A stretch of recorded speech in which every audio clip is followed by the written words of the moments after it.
Good morning family welcome back to my channel. आज के आरो एक नतून ब्लग निये चले एसेछि। आरो एक नतून दिन, आरो एक नतून सकाल। रान्नाघर थेके ब्लगटा शुरू करछि कारण आज के होच्छे जुनेर जन्मदिन पालन करछि।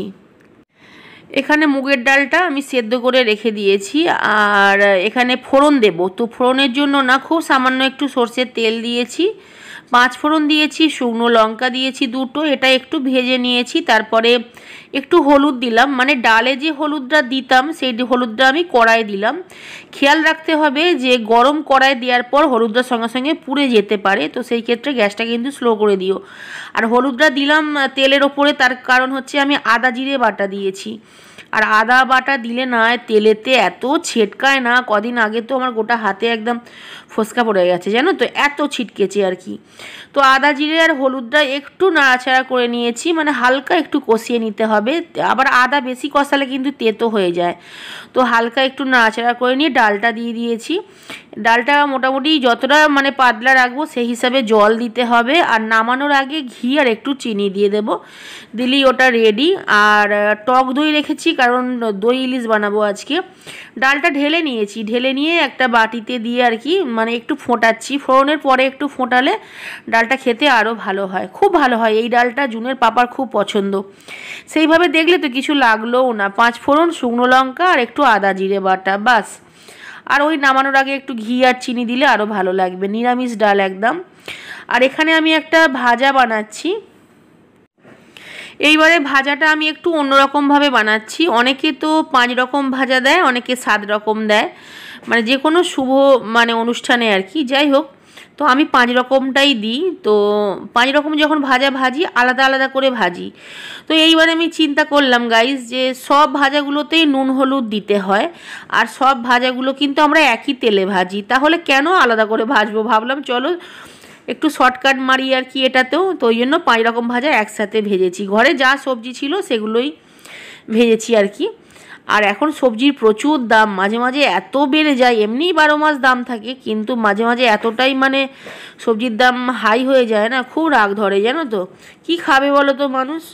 এখানে ইলিশ মাছ ভাজছি, আর ইলিশ মাছটা তো তোমাদের দেখালাম, বরফ ছাড়িয়ে নুন হলুদ মাখিয়ে রেখেছিলাম। তো তেল একটু বেশি করে দিয়েছি, সর্ষের তেল, কারণ তেল হচ্ছে তুলে রাখবো বলে।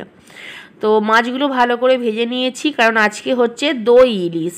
আর মাছের তেলও এখানে তুলে নিয়েছি, সব তেলটা তুলিনি, যতটা লাগবে তুলে রেখেছি, বাকি তেলটায় না ইলিশটা রান্না করব আর কি। আর ইলিশ মাছের দেখবে একটা পেটে না একটা গুলির মতো থাকি, ওটা কার কার ভালো লাগে বলো আমায়, ঠিক আছে। আমার খুব ভালো লাগে জানো তো, এত ভালো লাগে না মানে ইলিশ মাছের তেল থেকে আমি ওই গুলিটা খাবোই, কাউকে ভাগ দিই না। আর এখানে দই ইলিশের জন্য শুকনো লঙ্কা সর্ষে পোস্ত বেটে নিয়েছি। হলুদ কিন্তু দেবো না, আমি দই ইলিশে একদমই হলুদ দিই না। তো একটু তেল কড়াই রেখে দিয়েছি, ওতে মশলাটা দিয়ে দিচ্ছি। কিছুই নয়, গ্যাসটা একটু স্লো করে দেবো। এইবারে পরিমাণ মতো নুন দিয়ে দেবো, আর যেটা বললাম হলুদ কিন্তু দেবো না, ঠিক আছে, লঙ্কারই একটা কালার চলে আসবে। এইবারে টক দই দিয়ে দিলাম, বেশ খানিকটা টক দই দিলাম, কিছুই আর নয়। একটু হালকা নাড়াচাড়া করে নিয়ে মাছগুলো দিয়ে দিতে হবে। একটু সামান্য মশলার বাটি ধুয়ে জল দিয়েছি। গ্যাসটা স্লো করে 2-3 মিনিট চাপা দিয়ে রেখেছিলাম। বেশিক্ষণ কিন্তু চাপা দিয়ে রেখো না, তাহলে কিন্তু ইলিশ মাছ তো নরম ভেঙে যাবে। 2-3 মিনিট চাপা দিয়ে রাখলেই কিন্তু পুরোপুরি রেডি। জুনকে বললাম যে একটু টেস্ট কর, কারণ একটা প্রবলেম কি হয় জানো তো, অন্য দিনের যদি রান্না করি সেটা নুন ঝাল কম বেশি হয়েছে কি সেটা আমি নিজেই টেস্ট করে মানে বুঝতে পারি আর কি।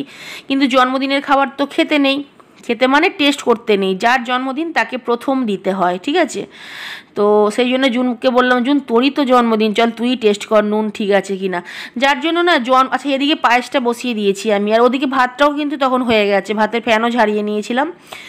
আর এদিকে হচ্ছে বাতাসা রেখেছিলাম পায়েস বানানোর জন্য। তো চোর চুরি করে নিয়ে চলে গেছে বাতাসা।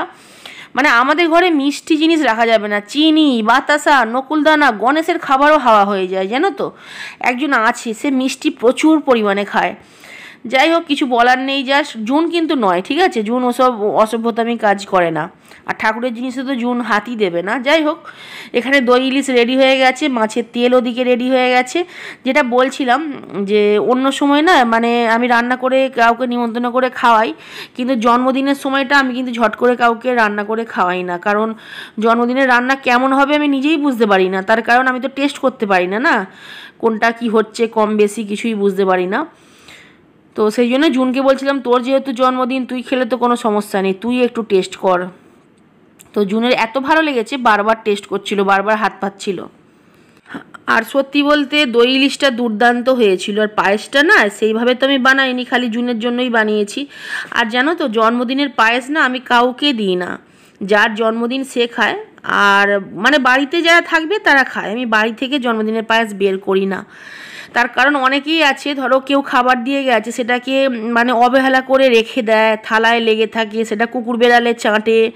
তো সেই ক্ষেত্রে কি হয়, আমার বাচ্চার ক্ষতি হবে, ঠিক আছে? তো আমার বাচ্চার ক্ষতি হবে এমন কোনো কাজ আমি করব না, যার জন্য আমি পায়েসটা, কিন্তু পায়েসটা হচ্ছে শুভ হয়, খুবই শুভ একটা মানে জিনিস আর কি।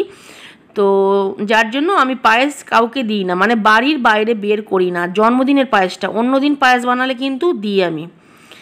তো যাই হোক, এখানে জুনকে আমি 5 রকম মিষ্টি আর পায়েসটা খাইয়ে দিচ্ছি, যেটা একটু খাইয়ে দিই আর কি। আর মালা ঘুমসি পরিয়ে দিয়েছি, আর তুলসী মালা ওর গলায় আছে যেহেতু, তো তুলসী মালার ওপরে তো আর কিছু নেই, কিন্তু তবুও ভাবলাম চলো নিয়ম যেহেতু মালা ঘুমসি পরানোর পরিয়ে দিই। তুলসী মালার অনেক গুণাগুণ গাইস, অনেক গুণাগুণ, মানে এটা অনেকে বলে অনেক কিছু, তবে তুলসী মালা পরে যে ননভেজ খাওয়া যাবে না এটা ভুল ধারণা, ঠিক আছে? তোমার আত্মা যতদিন চাইবে ননভেজ খেতে তুমি খেতে পারো, আরামসে খেতে পারো, ঠিক আছে? তুলসীমালা নিয়ে কখনো বলবো, যতটা আমি জানি সেটা আমি বলবো, শেয়ার করব।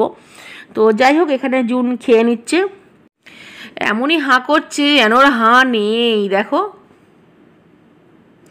যখন আমার সঙ্গে ঝগড়া করে না, তখন একদম বোয়ালে মাছের মতো হাঁ করে করে ঝগড়া করে, চোখগুলোও বড় বড় করে তখন, বাপ রে বাপ। যাই হোক, চামচে করে স্টাইল দিয়ে খাবে বলছিল, আমি বললাম একদম নয়, হাতে করে খা। আজকের মতো বাই গাইস, চলে আসবে নতুন ব্লগ নিয়ে। Love you guys, thanks for watching.